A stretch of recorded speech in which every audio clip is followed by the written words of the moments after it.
tonight here with Riley Sheahan. Thank you. I mean, we just did the thank yous without it being here, but thanks for coming on.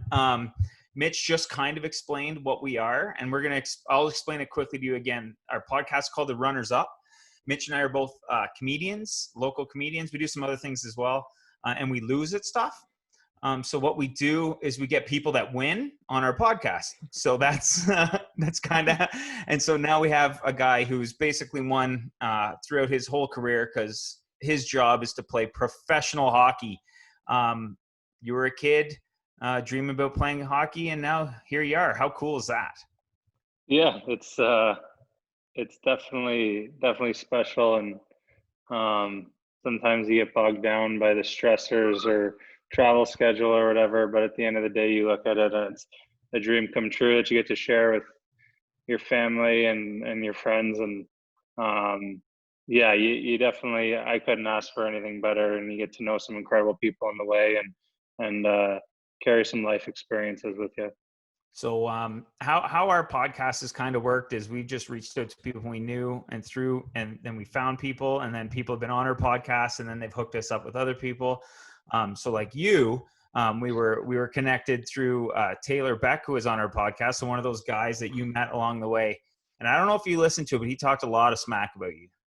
No, so if you need a minute, if you might need some time to just I will. I'll give it a listen for sure. No, I'm joking. But that's kind of cool to have someone from like your neighborhood, let's say. I mean, I don't think you guys lived on the same street or anything, but both Niagara kids, professional hockey players. Yeah, we actually did technically not on the same street, but we grew up literally a 5-minute walk, even less. Nice. So yeah, we met each other when we were probably like somewhere in the age of 5 to 7 years old.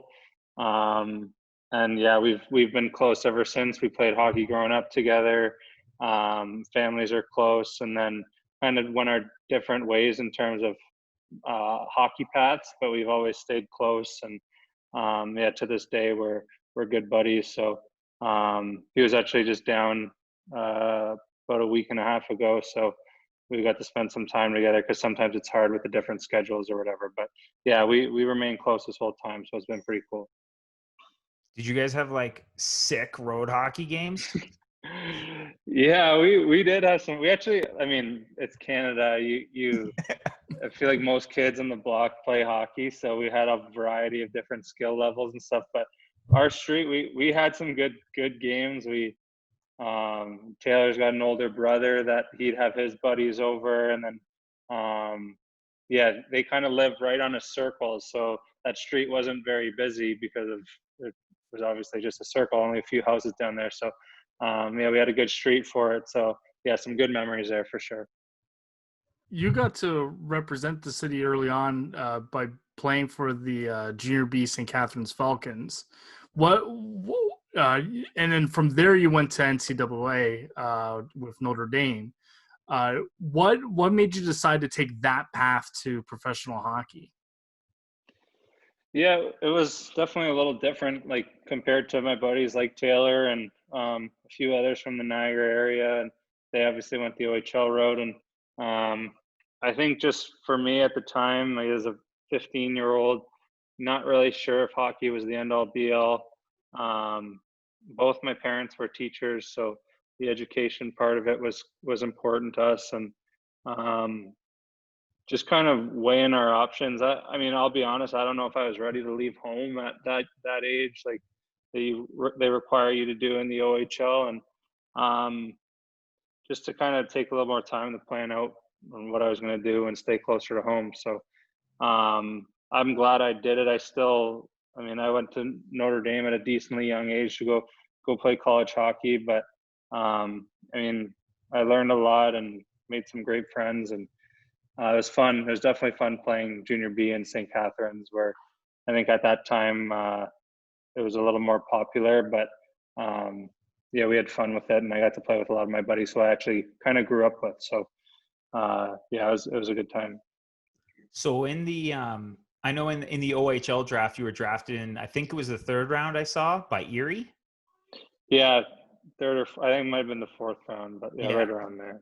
So I mean, I cover the league a little bit now. I do some work with the Niagara Ice Dogs, but I didn't then. I know a lot of kids, sometimes they'll drop because of NCAA commitments into where they're drafted. I know you were a first-round draft pick into the NHL. Was that the case for you, where you were telling agents, scouts, whoever you deal with, GMs, that you were going NCAA and you dropped a bit, or is that just where you ended up? Yeah, I think I dropped. We committed before the OHL draft, and we made it pretty clear to all the teams that we weren't really going to play any of those games or anything. Like, we were confident, and I actually think, I mean, you're young at that age. Your parents, I think, are in control like of a lot of your decisions and things like that, and you talk about it, but they're kind of like the voice behind it. And I think our answering machine to our phone, back when we had a house phone, was on draft day. I think it was like we've decided we're going to go to the NCAA route, so kind of just like back off. Like, it's okay, don't take a chance. Like, we've committed, so we're not picking up the phone. You're not going to convince us right now. Yeah, because I think there were a few teams calling before and trying to persuade. So it was kind of funny. So it wasn't a situation at all where Erie was in the States and this and that. You had made your mind up like well before. Yeah, we were pretty certain. I kind of got a little close to leaving school after my freshman year. Just, it was a hard year, and hockey actually was kind of, I mean, I did get drafted, and but I wasn't really sure about the decision I made.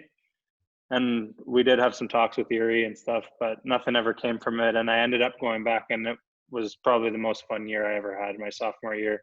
We had a large group of freshmen come in, some guys who I'm still really close to now, and we actually made it to the Frozen Four, so that was pretty cool. And then I decided to go back for my junior year. So, I mean, I screwed up my second and third year university without trying to be a professional hockey player. So like I felt like, man, like I have a master's degree now, but my first undergrad did not go well. Like I did not finish it just because you're 19 being an idiot, right? Like, it's just part of life. So trying to like be a professional hockey player on top of that, I don't know. That's a level of stress I don't know if I was built for. Yeah, it was.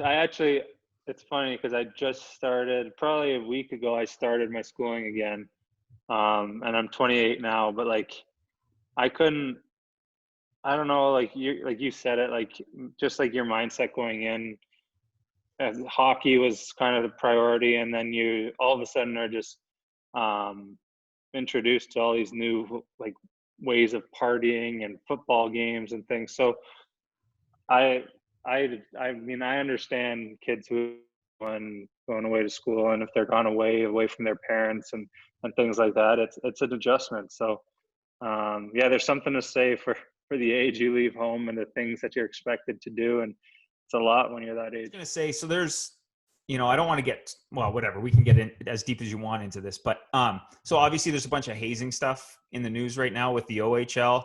I mean, whatever. When I was a kid, we knew it was happening in the town I grew up in terms of lacrosse and stuff like that. Because I had buddies playing junior A. But do you feel like, I don't know if, for me anyways, you keep talking with the age thing, and I think you're correct that, when you go away at 15, 16 years old, and you're in this 4-year cycle, right, of kids who are going through it. So by the time you're a veteran, you're 19 and you've just accepted the way that things are. Like, I can see how that could happen, because I wasn't, like I just said, I wasn't ready at 20 for university. Being 15, 16, it's a tough age. And I like, like, I could see that was I believe that was the reality at one time. Yeah, for sure. Like, I don't know. Like, yeah, you said it, you can dive deeper into it, but like, I just feel like you're at an age where you're still learning, you're still picking up different patterns to follow and all these things like that. And you follow off who your surrounded by, and sometimes you run into a bad apple, and sometimes the focus is maybe not exactly what you want to be focused on, and you can kind of pick up bad habits. So like at that age, like, I mean, the older guys are the guys who you kind of start to model after. So I mean, luckily for me, I've been pretty fortunate with, even in the NHL level, for me getting to Detroit, and I had guys like Zetterberg and Datsuk and Cronwall, like even some guys you wouldn't think of as an all-star level, but like Dan Cleary and Todd Bertuzzi, and you can you learn so much from them, and it kind of models how you're going to approach the career for the rest of your playing time. So speaking of that side of things of the NHL, like how did it feel getting drafted by a team like Detroit in the first round, original 6? They've got that incredible core that you just mentioned. At the time, they were on their crazy playoff run that you got to be a part of as well.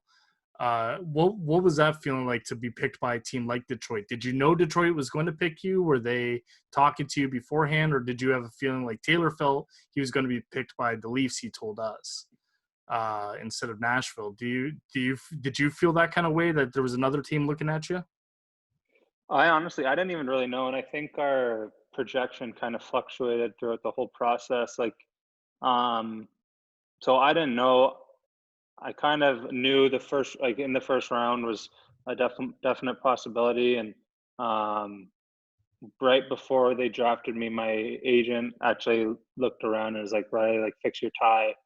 I was like, "Okay, like whatever." and then Detroit ended up picking me that right after he said that. So, but yeah, like Detroit was one of the teams. I mean, I was a Leaf fan growing up, but they were a close second, and I mean, yeah, like you said, the historic franchise and the how good they were, and all the players that have rolled through there, and I mean, it was unbelievable. And I remember that the moment to this day. I remember meeting Mike Babcock right after, and I walk in, and he's kind of like, I mean, you guys probably seen him interview a bunch, and he's pretty clever with his words and stuff. And he came up to me. I don't even think he acknowledged me. He acknowledged my sister first, and started talking with my sister. It was kind of like the psychology behind it was like, "Okay, dumb yourself down a bit. Now the draft is over." And then he came up to me and he's like, "Yeah, I don't think I'll need to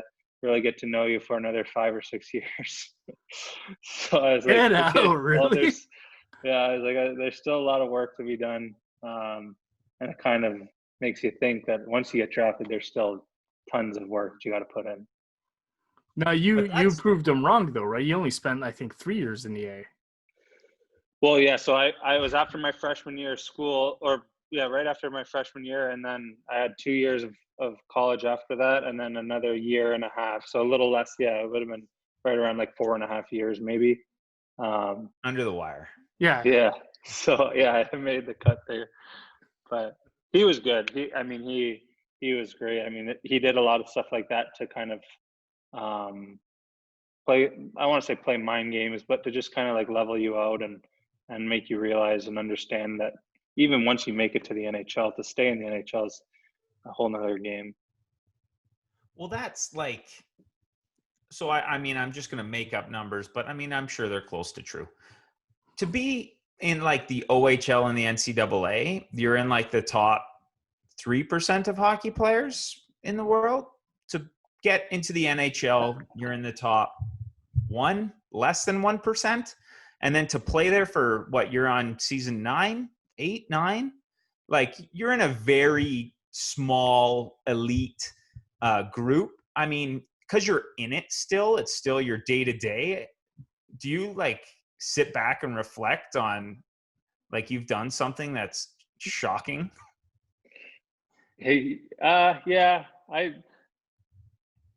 mean, you don't want to ever get too comfortable or anything. I played my 500th game this year, and that was kind of a cool moment for me. And I mean, I used to always look through like Hockey DB, like the hockey database, and see a guy like look up his stats and whatever. And now I'm more gravitated to seeing how many games played guys have, because it's to stay in the league. Obviously, if you produce at a high amount, it's easy, right? Well, not easy, but it's easier because you have your stat line to fall back on. But like, even just staying in the league amongst like not getting injured and taking care of your body and being a good teammate, like there's a lot of guys that stick around because maybe they don't carry the most skill when you watch them in practice, but they know how to play the game and they're good teammates. They're good for the young guys coming in. They're good for the fans and the organization as a model person outside the rink. So all those things that factor in that you don't really think of when you're first coming in.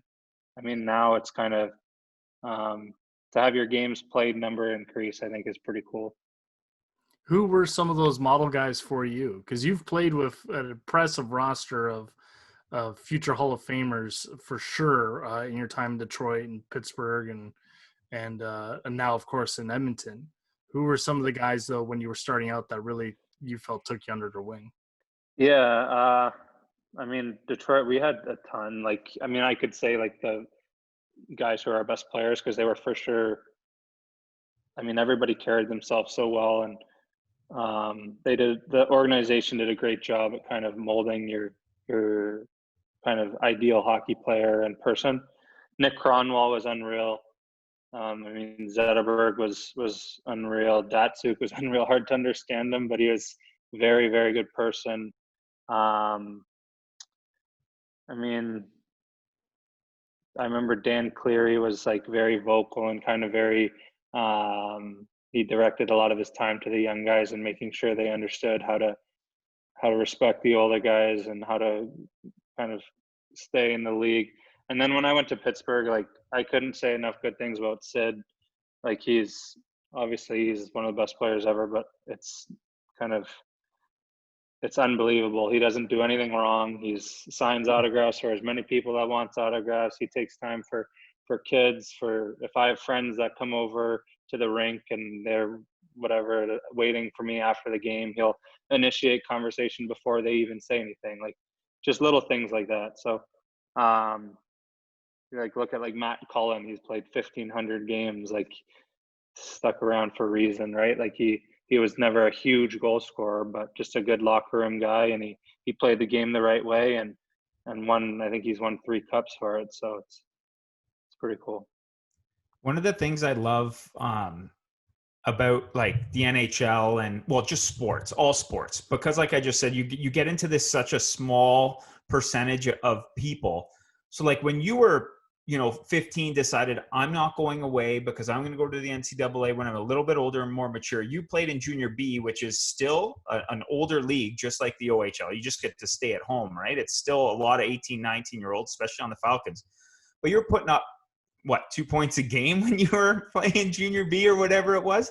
Like anybody who's playing in the NHL destroyed the younger leagues. Like, the guy you think that is literally there for the penalty kill and just to block shots, he scored when he was a kid, right? You just have to adapt because you want to stay in the league.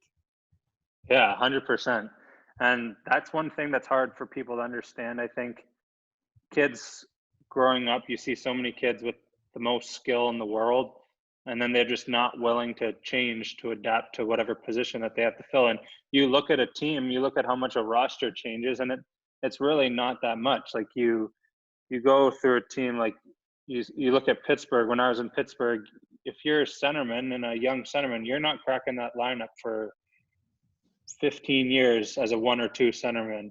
So you kind of have to like start to mold your way through, and you can ask for trades or whatever. But like, I mean, your window is only so big, so to be able to have a full game and not just totally rely on individual skill, I think that's a huge characteristic that people can build, especially now. Like hockey is such a year-round sport, and people focus so much on the skill work and becoming like an elite player at like in the scoring way, but kind of forget how to play the game the right way.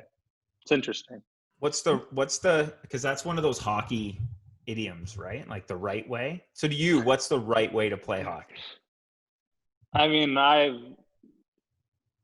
it's funny because you go through each role on the team, and the right way changes, right? Like Okay. Yeah. Yeah. if you say like for Sid or like for someone who's like a high level offensive player, they get a little bit more. I don't want to say they get a little more leeway, but they almost have to take a little more chance and kind of maybe not stay on the defensive side, because when they get the opportunity, they're going to score, they're going to do something right. But for me, like I try to take pride in being a little more cautious and defensive, and sometimes I get a little overboard on it, and I sacrifice opportunity. But just try to be in a good spot for your defenseman when he needs to make a pass, and the guy's coming in forward checking him, or jumping in front of a shot when you don't want to, or kind of just like those little things in the game that help out your team that don't always go noticeable, you know? Now, that all being said, you still have some pretty impressive skill when it comes to goal scoring, because I saw your first goal in Edmonton, your breakaway goal, and it was an absolute beauty. How good does it feel to score on a new team and to prove like, hey, I can do this too? Yeah, for sure. I mean, that's one of those, I mean, you hear people say it like the best feeling in sports, but like you get like you said too, especially on a new team, and maybe if you've been snake bitten for a little while or something, like it's just, you get a little bit of your chest puffs out a bit, and you get a little confidence, right? And that's kind of how you continue to play a strong game. So yeah, like it's an icebreaker, and it's always nice to kind of provide on the score sheet. Especially I think in that game, just the way I think we ended up losing that game, but we weren't playing very well at that moment. So just to give a little momentum boost, and yeah, it's scoring. There's not a feeling. I mean, for the hockey world, I think scoring a goal or scoring an important goal, there's nothing like it. Do you still like you said, sometimes you get snake bitten, right? So do you still get in your own head, or have you been around long enough that you've sorted that out? Because I know, like, covering the OHL, kids lose their marbles. Yeah. Oh, I do. I do for sure. And I had a snake. I went 80 games without scoring my last year in Detroit, and it's the worst. And I mean, but you don't really, you think of it at the time like, oh, this is terrible, like, oh, like woe is me kind of, but like, I mean, big picture, you look at it and you're still, I mean, I still dressed for 80 games, and I still had a role in penalty killing, and a role, like I was still playing at the NHL level. So you kind of got to take the good with the bad. And I mean, your career's so short to dwell on it. And I think it's important to learn how to bounce back and fight through adversity. And obviously you don't want to go 80 games without scoring, but I mean, you learn from it for sure. So it's in the rearview mirror. It's all good, right? Yeah, it's exactly. all good. Yeah. And you're willing to, when needed, you know, if you're not putting the puck in the net, you'll fight. Yeah, I've had one. I actually would fight a lot more in juniors. When I played junior B, I don't know if it was just that age I was at, where you kind of a little more willing. Testosterone. Yeah, and then went to college where fighting wasn't allowed. And then one of my first, I don't know what month it would have been in, but my first year professional, it was probably within the first couple months, we got in a full bench clearing brawl. And we're about to watch it. Yeah, it's funny you say that. All right, I'll let you. You started it too. I didn't even. I mean, I didn't start it. If you look at the 3 guys that are on the ice right now for Rockford, the 5 guys that are on the ice, you have Kyle Beach, who is known as being like tough. I think there's Chris McCardle, who is another tough guy. The one Brookbank brother, who is, I think he's an assistant coach now in Chicago, or I don't know, but they're both tough. And we had 2 fighting majors on the ice. They had like something like, I don't know, like in the 20s maybe. I'm surprised it was only 2, because this video. No, like I mean, like the 5 guys. Oh, I see what you're saying. They had 2 fighting majors throughout the first part of the year. So were you home or away here? We were away, and it was, you can see they're wearing pink jerseys. The Yeah. ice was pink too. It was Mother's Day game. Yeah, it might have been like one of the cancer awareness nights, but Yeah. yeah. So he like, I felt like I did okay, like just holding on, and and then the refs just leave us because there's friggin' 5 other fights going on. So that's why the bench cleared, because he didn't stop. Like normally you see in a brawl, like if a Yeah. guy falls, they don't keep throwing, but this guy No. was wailing on me. So I yeah, So love you're it. still getting wheeled on right now, essentially. yeah, that's why the bench cleared, because the guy, Just wouldn't yeah, stop. it got crazy. Our fighter came on, and right there you can see him going after the guy.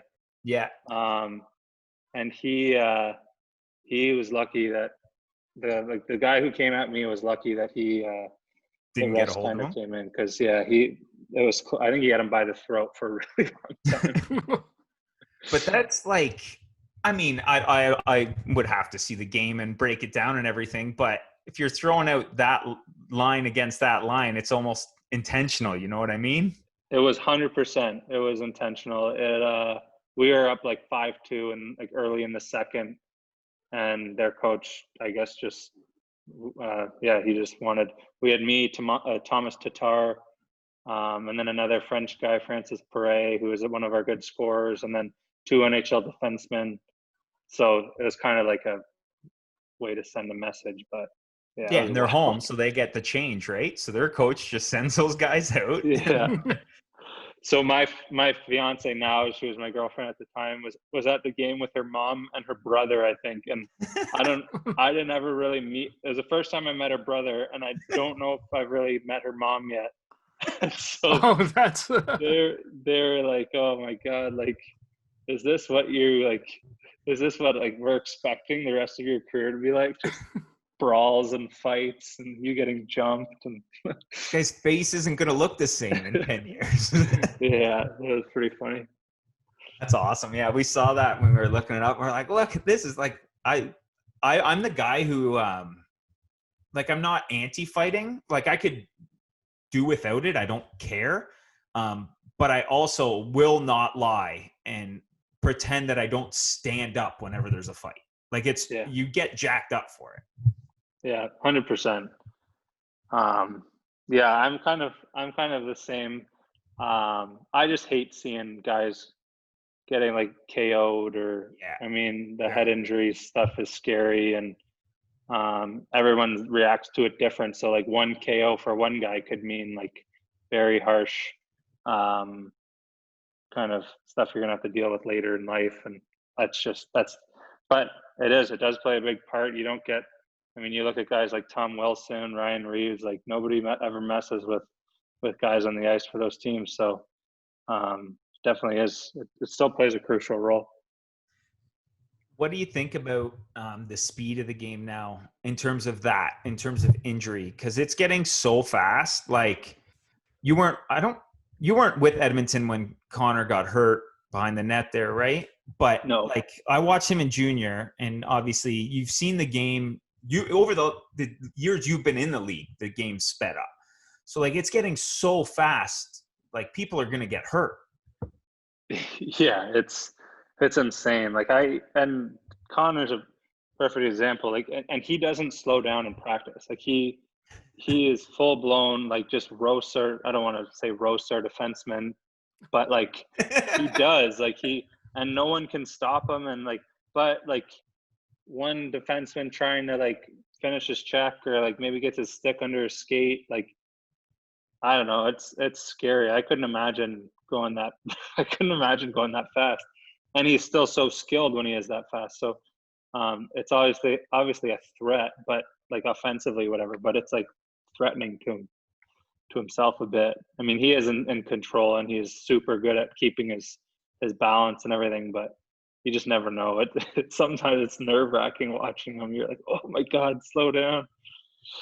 But yeah, it is. It gets so. And you look at like when I came in the league, there was the defenseman where your prototypical defenseman was 6'2", 6'4", Long like reach. and heavy, like, and you like hard cross checks. But maybe not the quickest feet or whatever. And now you look at all these defensemen coming into the league, like using like Quinn Hughes as an example, or like even like a Morgan Riley, or It's done.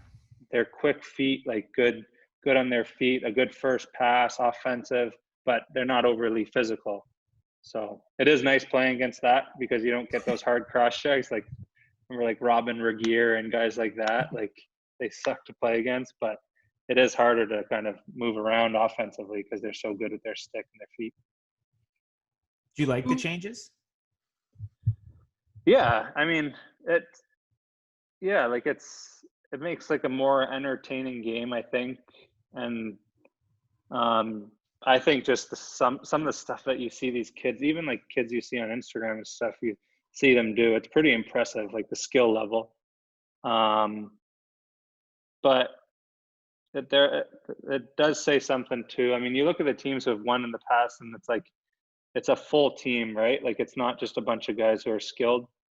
I mean, everyone's skilled, but not you have your role players that have to step up, and I like that part of the game. And I feel like with this whole new era of these young kids who are super skilled, you lose out on that a bit. So Do you think that coaching, though, will kind of keep it always to be a little more balanced the way that the coaches want the games played at this point?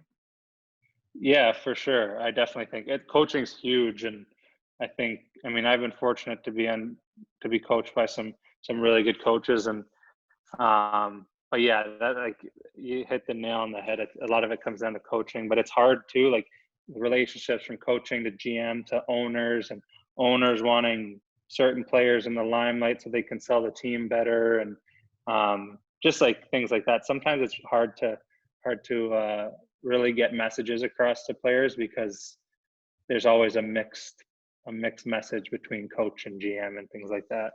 If that makes any sense. It does. Is that why, like they always talk about like room chemistry, room leadership can be so important, right? Like, I mean, I know it's a Hollywood movie, but you watch like Miracle, right? And Herb Brooks was a dick, and then the assistant coach cleaned up the mess, right? Like that.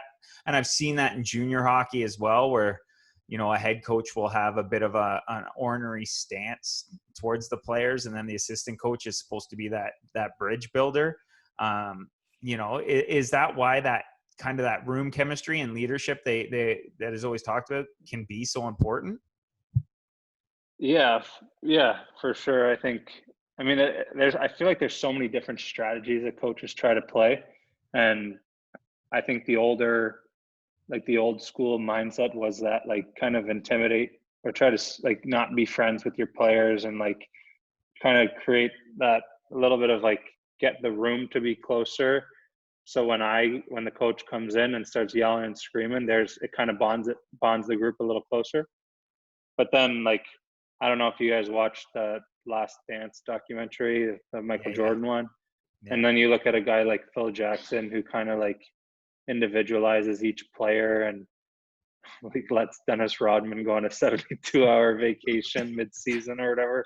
Yeah. But like, I think that's just like a different way, like kind of like build more of a relationship with each guy and try to feel out how each player works.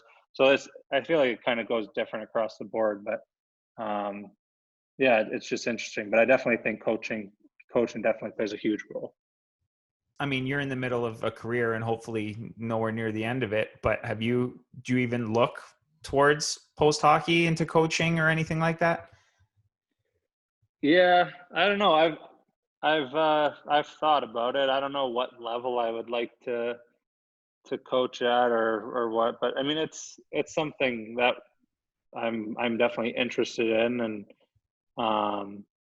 but yeah, like it's not 100%. I mean, I'm still trying to, as you get older, you start to think more about what you'd like to do when the game ends. And I mean, it would be nice to do something in hockey, and coaching is kind of, I feel like just having the relationship with players and can kind of be a little bit of a mentor or leader. I think that'd be pretty cool. But yeah, I wouldn't put all my eggs in that basket.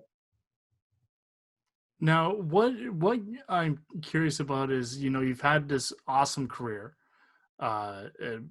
played a ton of games. What is the game that you think back to as the best game you've played? Like, what is the one game you look back and you're like, yeah, that was a great game? Oh, God. I mean, when we played Tampa Bay in the playoffs when I was with Detroit in my second and third year, those games were so much fun, and I just felt like those ones, you're kind of in that opportunity where you can kind of set yourself as like a playoff player who like kind of he'll like, I don't know, sometimes guys can hide themselves in playoffs and just kind of the whole atmosphere is intimidating. But that year, I mean, we lost in the first round, but I remember a few games where just the physicality, and I think I scored one game or two games, and I just felt like I was kind of in a good groove. And whenever I'm in like a little bit of a downfall or something, I do try to visualize those kind of games where you're confident and you're contributing more ways than one, and you just kind of know that you have your strengths are going, and you can kind of look back at that and try to build some confidence off of it. Now to follow up, what is the worst loss? Worst loss. God, I don't know the worst loss. We had the season that when I was in Detroit and we didn't make the playoffs. We went 25 years straight, and it was Edinburgh's last year, and I think our fans were booing us, and there had to have been losses in there that were just kind of like cringeworthy after the game. Once we realized we weren't going to make the playoffs again too, it's like we're letting the fans down and things like that. That was tough. But I don't know, like one game. And when I played college, we lost in the Frozen Four. That game sucked. I took 3 penalties in the game. I think they scored 2 power play goals. That one just hit me. That one kind of sucked. It's all flooding back now. Yeah. Well, it's funny. They say it's hard to remember. Like, it's hard to remember bad memories, right? But that one just came to me. That one was brutal. But that's what you have to be successful too, right? Sometimes you've got to, like, goalies are the best example, right? They're crazy because like they get lit up, like bar down, and then 3 seconds later, it's like it didn't happen because you have to just be ready to go, right? So this is just a bigger scale example of that where you got to wash it away and move on and try to be better the next game. 100%. Yeah, it's a mental grind, and you play so many games, right? So it's like you can't hold on to certain ones, but you do try to hold on to the positive ones because, like I said, to be able to visualize and kind of remember what you did and kind of remember your routine, I think habits like that are good. Are you the like the locker room, change room joker? Or are you like the poker player on the plane? Like, what's your off ice situation? Oh God, I don't know. I feel like when I was in Detroit, I was probably more of the joker, and I like to have a good time. And I was one of the younger guys, so a lot of the times older guys get more fun joking around and kind of beating on the younger guys. So I feel like I was a target for them. But then as you get older, you start to kind of, I don't know. I enjoy like exchanging stories with guys and being like kind of one of the guys a younger guy can look to for advice or whatever. But I mean, I've bounced around a bit, so sometimes it's hard to establish your true character when you're only in a spot for a year and a half. So yeah, like 28 now, it'd be nice to sign a contract where I could stay somewhere and kind of build a little of my character and get to know people a little more. So we'll see what happens. And you're on a 1 year right now, right? Yeah. So you hate COVID more than anybody. Yeah, it's tough timing, but you know, everyone's getting the short end of the stick of this whole coronavirus. So it is what it is. So what happens like business wise for you? Like what's your agent allowed to do? Like, you're technically in the middle of a season. So Yeah. he can't even, is he allowed to talk to teams? I don't know what the rules are. Yeah, I don't know, I don't know exactly what rules. Like maybe you can talk to the teams that aren't in the 24 team format, or I don't know exactly what. I know they can't like discuss numbers or anything like. So yeah, it is weird, and I don't know when free agency will be once the playoffs and whatever is finished. So it's a crazy situation, and kind of closes that window because free agency would be in a week today. So that gives them a lot of time to kind of make decisions and things like that. So we'll see what happens. It's going to be like trade deadline when it opens up. Everybody's just going to be TSN. I'll love it. Yeah. I hate to say, as a fan, I'm actually really excited for it to see where everyone lands up and signs. Yeah, there's still so much stuff they got to figure out too. So it's like I couldn't imagine being in charge of all this, like being Gary or like the leader of our players union and having to figure out everything. It just seems like a little bit of a mess. They get paid okay. Yeah, that's true. That's true. So baseball, I just saw on Twitter, has announced that they've made a deal with the owners and the players to get going. How much are you guys communicated with, like as a player, about what's going on? Yeah, we talk a decent amount. Like it's kind of voluntary. Each team has their own player rep, and then the reps have their calls. But anybody is allowed on the call if you want to join in. So, yeah, like it's right now. Obviously, there's more communication because guys are trying to figure out everything that's going on, and so they do a pretty good job, but it's also hard because there's so many unanswered questions for them, even for the people at the top of the list that should have answers don't. So yeah, it's kind of been a tough situation. Sure, our governments have answers, so that's part of the problem. And Yeah. hockey is so global. Like there's players from everywhere, like all over Europe, Russia, Canada, the US, like the Scandinavian countries. Like there's so many different people who are all in different countries right now that you have to get together in one spot. Yeah, and then like there hasn't really been any concrete like format set up in terms of like hub cities and whatever else. So it's like it's hard to commit to going back to your playing city and quarantining for the 14 days if you're in Canada or whatever protocol you have to follow, and then maybe possibly even just having to leave again because the timeline gets pushed back or whatever. So there's just a lot of unanswered questions, so it can get stressful. But yeah, like you said, like if you're in Europe or something, I don't know what it'd be pretty hard to make these decisions. But like there's also like you're just an everyday NHL hockey player, but you also just got engaged, got your wedding pictures on. Congratulations, by the way. If they tell you have to go to a hub city for 4 months, 5 months, and you can't see your fiance, like that's not great. Yeah, I know a lot of guys are kind of struggling with that part, especially like guys with families and kids and newborns or whatever. It's tough. And then like it's hard to just leave your wife in charge of all of that. And like I don't know, for us, like it's my fiance is American, so she's stuck in Canada, and there really isn't anywhere here like that. Like family can't really come here. There's no one really here that she's super, super close with, but she can't go to the States either. So like everybody's kind of dealing with their own headache. Yeah, we all have our own whatever, right? Like it is what it is. We all just make do, I guess.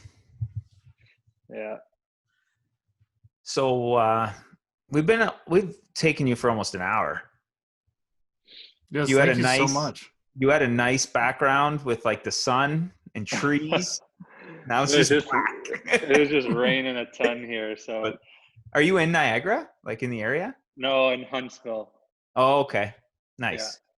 Yeah. So yeah, we bought a place out here because we don't we never know where we're going to land. So we bought a place Yeah. once in Detroit and had to sell it. It was kind of probably bought a little too early, but we didn't really want to make that decision again. So we figured, why not buy a place here we'll know we'll keep for a long time.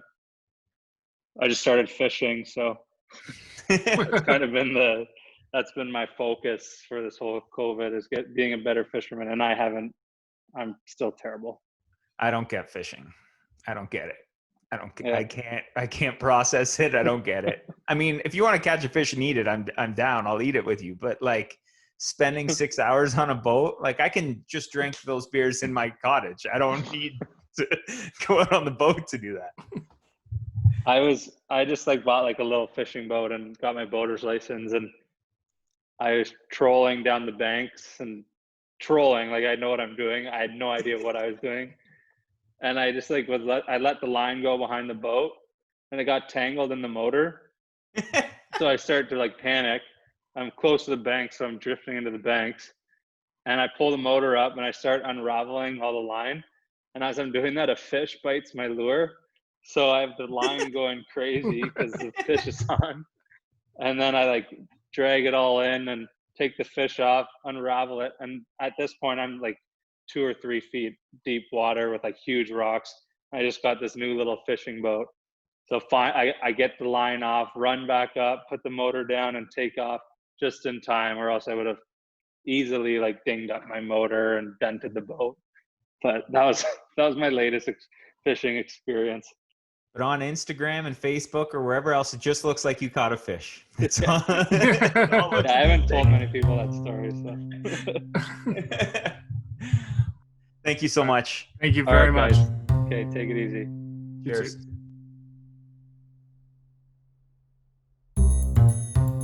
I was reading an article the other day on, I don't know if, I can't remember where I found it, but it was about like Steve Jobs, Elon Musk, certain people, and they have a really good ability to, they love an uncomfortable pause. Like there are interviews they showed of both of them, and like they were asked a question and they would take 20 seconds thinking about their answer, because they're not, they've just accepted that the cause is uncomfortable for everyone, but they don't care. They're going to let it exist so they can give you a good answer. Right. And they've been able to, like, it's something not many people can do. Like 20 seconds is a long time. That's if you're like sitting on a stage in front of 1,000 people. Yeah. Like just like that's like 4. And I can't handle it. Like, you don't have that ability. Right? So that's like, yeah, it's, you know, we all have things to work on. So that was fun. Nothing really surprising though. Like I was hoping, like, even though he told that story about Babcock, I was expecting him to be like, what a dick. But he was like, but he's still in the league. He's still in the league, right? Yeah, but Babcock's not. No, but there's always links, man. And dude, he knows that in 2 years, if he's looking for a 1-year contract, and that's Babcock or someone that really liked Babcock is the coach, coaching in Seattle, and he needs you do not burn bridges until your career's done. You burn your bridges. These guys, do you want to keep having a career, right? You keep wanting to get paid. Like you said, there's only a short period of time to get paid in sports, right? Like the rest of us, we plan our lives between the ages of like 22 and 65. Yeah. Right? It's like a 43-year window.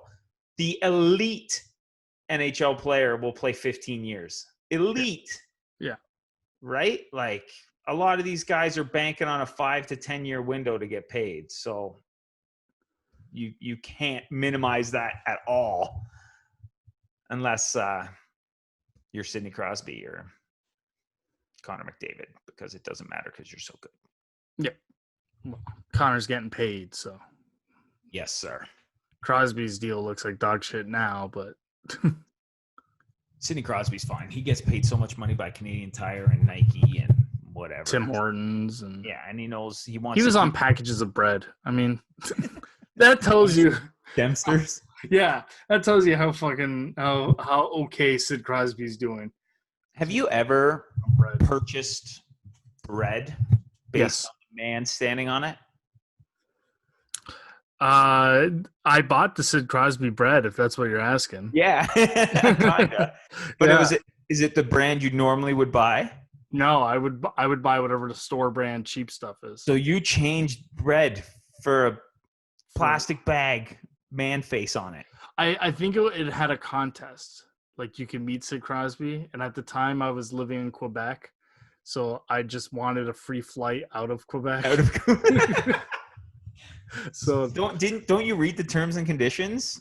Like Yeah, almost always Quebec is excluded from yeah, that. that's true. That's true.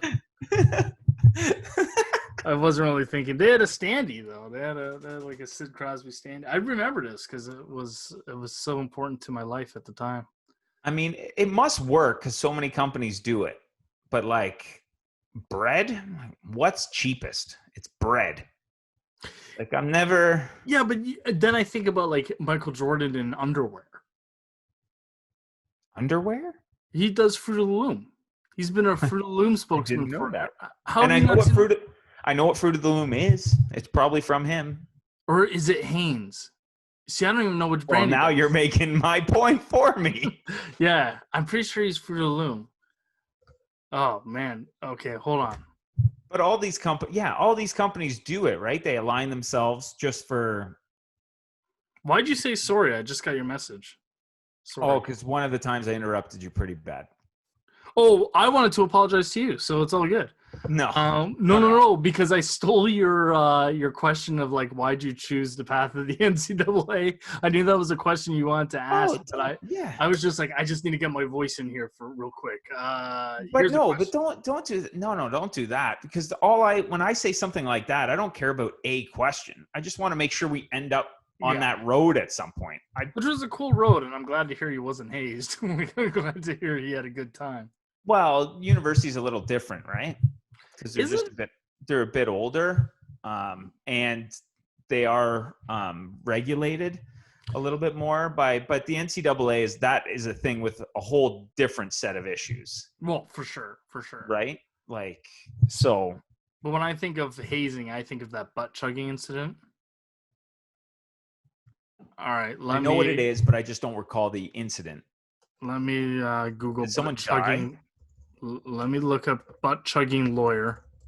Because it's really bad, right? Because it gets like the alcohol gets into your system very quickly. All right. Through Best of butt chugging. This is the video I want. You just ended up on a watch list too, by the way. I had a bit about this, but it never worked. About chugging alcohol with your butt. Yeah, about butt chugging, yeah. The best of butt chugging? The best of butt chugging. So what this is for context is there was a hazing incident, or I don't even know if it was hazing, but there was an incident at a university in the States or a college in the States, and kids were accused of butt chugging. And this is the lawyer explaining it. And are those the kids behind them? Those are the kids. Those are the kids involved that he's talking The whole setup's ridiculous. He's got a bow tie. These two guys on the left look like they want to be in the Secret Service, but didn't get through the interview process. The guy on the far right looks like he's the one who they did it to, for sure. For sure. With the orange shirt? Okay, let's see what happens. He asked Xander if he had been butt chugging, was to ask him whether or not he had been involved in an activity called butt chugging. That is the first time that he had ever heard of the two words, butt chugging. Has been inferred that he may be a gay man. He is a straight man, and he thinks that the idea and the concept of butt chugging is absolutely repulsive. Or have ever been involved in butt chugging or the use of alcohol enemas. Of butt chugging or alcohol enemas never took place, and we will stand by that until hell freezes over. He looks so uncomfortable the whole time. And I called it too, by the way. Yeah, he was the guy. Yeah. Called that right away.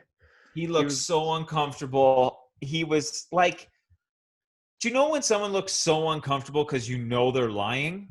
Yeah. Like, I'm not saying he's gay. I have no idea, but he for sure knew and had tried butt chugging before that moment. I don't even understand how the gay thing came up. Like, I don't understand what that has to do with it. Like, did you take alcohol at the butt or not? That's the question. Well, yeah, that's not gay. That's not gay at all. There's nothing gay about that. It's really, really dangerous. Yeah. And like harmful to your own personal self. And I don't see the appeal. But it's not, I don't see how it's gay. There's no other person involved. The bit I try to work on is how I didn't know what my daughter was going to grow up as, because I don't even understand college kids now, because college kids are so different. Like when I was in school, we would get drunk, they're butt chugging. Yeah. Or when I was in college, everyone was looking forward to the new Amy Winehouse CD. They don't do that anymore. She did. Yeah, that was the one bit that worked. The part of the bit that worked, but almost everyone from the 90s is dead. Well, she's from the 2000s, but she's part of the 27 Club. I don't know. Oh yeah, she was 27. She was 27. Kurt Cobain. There's a few others. Jimi Hendrix. Yeah. Janis Joplin. It's a conspiracy theorist. Amy Winehouse. There's a ton of them in 27 Club. How old was Mitch Hedberg? 32 or something. I think he was older than that. Yeah. He missed out. Yeah. Not quite part of the club. Yeah. That's one of those things that now that I'm in my 30s, it's knowing I will never be in that club. Like first I would have had to have been famous. Famous club? Like just that club. But we both made the same joke. You know you're not going to be famous? What? Yeah.